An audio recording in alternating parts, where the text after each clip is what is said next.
السوق العقاري رايح لفين الفترة الجاية؟ في كذا عميل كلمني عايز يشتري شقة أو عايز يبيع الشقة، فعايز يعرف يشتري دلوقتي أو يبيع دلوقتي ولا يصبر شوية. طبعا السوق الفترة دي حتة الريسيل أو حتة السيولة والكاش، إن أنا بشتري شقة كاش برقم عالي مش قليل، بيبقى الموضوع فيه صعوبة شوية. لأن كل العملاء دلوقتي بتدور على القسط، عايز يشتري قسط يدفع جزء ويقسط. في حركه بقى في البيع والشراء في حته الاقساط، سواء حاجه تحت الانشاء، حاجه برايمري مثلا استلام سنه 2 3 سنين، بدفع مثلا مقدم وليكن 20 30% والباقي على 5 او 6 او 7 سنين.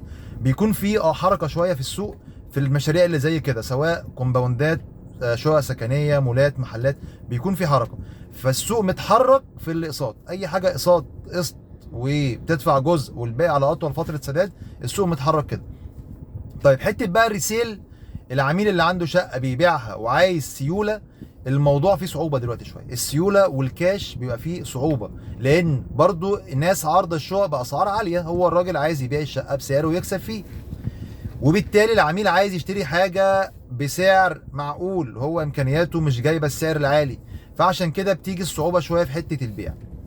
فالسوق دلوقتي تلخيصا للموضوع، الكاش او الريسيل او الحاجات اللي معروضه باسعار عاليه، تمام، وفي ناس عارضه برضو شقق باسعار اعلى من سعرها الحقيقي.